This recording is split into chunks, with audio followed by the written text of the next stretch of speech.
So now we're going to get right into Lara Listens for this week. This is a segment in which, for many reasons, I'm going to be sharing with you two of my favorite vinyls from my collection. And a reminder that you need to have physical media, and physical media includes MP3s, right? Remember, if your services go out tomorrow, will you have music? Will you be able to share music? If that answer is no, you need to do something about it, babes. And remember, get music, put it on MP3s, and I'm sure there are perfectly legal ways for you to acquire any music that you like for no money at all. Let's just leave that there. First album, Mothership Connection by Parliament. Now let me tell you, there's a lot of great songs on this album, right? Mind is always in the gutter, baby. By the way, I'm going to be responding, so if it just seems like I'm interjecting to nothing, I'm responding to comments because this is something we do together. We're doing this show live.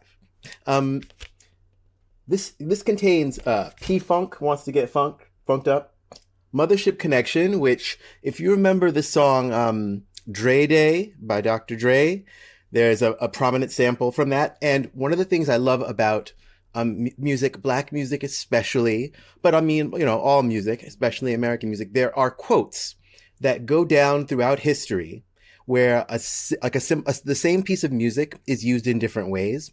So the sample that is used in Dre Day that is from Mothership Connection is also Swing Low Sweet Chariot, which is just an old, song from back in the day. And it's just passed down through history, various permutations, and it just keeps coming down. And that's one of the ways that music and culture thrive, which is why it's so important to maintain music and culture. One of the things I love about Parliament is they made it okay for Black people to be weird. And I know that sounds like strange or like isn't that profound, but, for a lot of reasons. And one of them, I think, is actually just, generational fear, because of like the ways that we were treated. There can be some conformist tendencies. Don't at me, because it's true. And groups like Parliament, they were just out there. Like, they were wearing platform heels, dressed like aliens, do like the weirdest stuff. And it just gave people so much life, because that's the thing, is that everybody in every community wants to break free, wants to try new stuff, wants to be weird, wants to be different. And music and art and artists are part of the people that show us that it's not only okay for us to be who we are, but that's what's actually needed. That's what it appeals to everyone, because everyone actually wants that, right? And that conformity is a big part of American society, right? The gray sameness of the cis heteropatriarchal world, right? And of course, as Americans, people, even, minorities and, marginalized people, we're also Americans. So we get some of that. And groups like this, back in the 70s, were just doing whatever the hell. And not only were they seminal and influenced so many artists. Another great song on this is Give Up the Funk. We Want the Funk. We want, that song. Everyone knows that song. Highly recommend Mothership Connection. Also, just on the back of it, talking about like the combination of the culture and the artistry with realism. It's like they've got a spaceship landing, but it's landing like, somewhere in the hood, right? Because if the aliens landed in the hood, this is what they would look like, right? Just showing that, like, all of the fantasy, sci-fi also comes in Black. And get into some Afrofuturism, by the way. Just get into it. That's album number 1. For number 2, we're going to go a different direction and go with Rise Against's Appeal to Reason. Now, Appeal to Reason was the name of the most popular socialist publication in, I believe, American history. It was from the late 1800s to, I think, the 1920s or so. Check me on that. But yeah, it was called Appeal to Reason. This album is, this is basically, I think, the album where Rise Against kind of broke more into the mainstream. And Rise Against, if you don't know, they are like a straight ahead, hard charging rock band. with lots and lots of political messages. And this album is, absolutely no exception. Um, if you want to, if you want to make a veteran completely rethink their life, I swear this one song could like de-radicalize a lot of soldiers. It's called Hero of War. It's the one acoustic song on this album. The rest is like, heavy, straight ahead. Hero of War is basically the story of, from from them, being a kid and getting recruited. It starts with a recruiter being like, he said, "Son, have you seen the world? What would you say if I said that you could?" And it, basically speaks to the way that these kids, usually poor kids, usually marginalized kids, they're appealed to by these recruiters.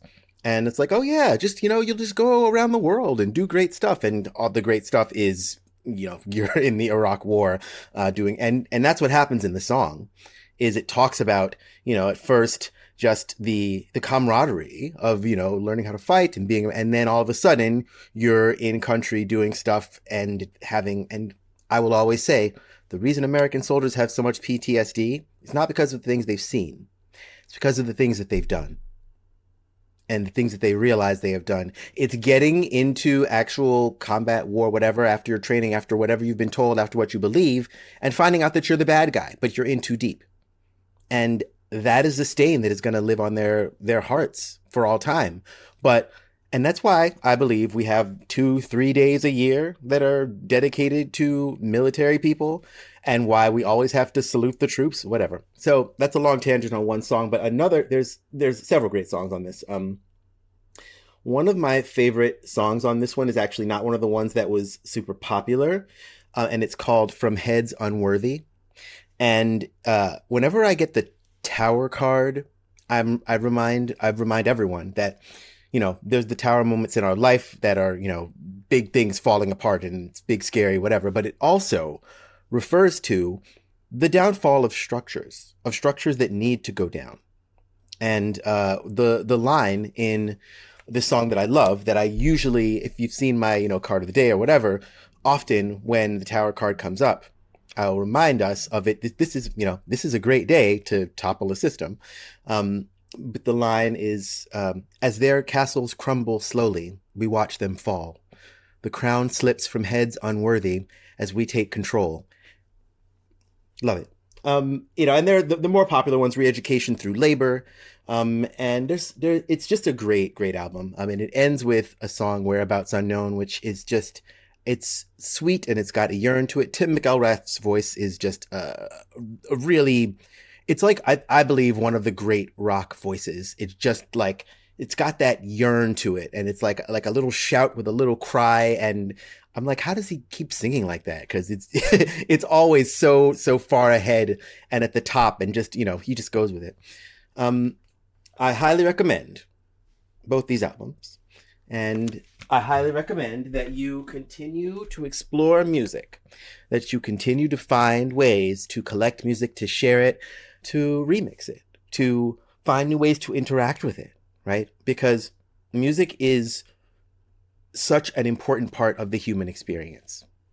We have been singing basically since there have been people. And as art continues to evolve and grow and change, we need a record of those things. And we need to be able to track things backwards. Like, like last time, talking about like how, the song No Diggity came from Grandma's Hands. And even and Grandma's Hands, which I didn't mention last week, that's just like the sound of somebody's grandma, like singing while she does whatever she does. So it's like that the history of music and the living nature of it just is too important to ignore. And also, not for nothing, there's a lot of stuff you can say in a song that would get you put in a gulag. If you, there's some stuff that I would say in a song, like some of the lyrics that I write are more direct in some of the stuff that I say, because when it's in a song, for some reason, even people who would be offended by it just let it rock, even though somehow I'll never understand that, honestly. Like,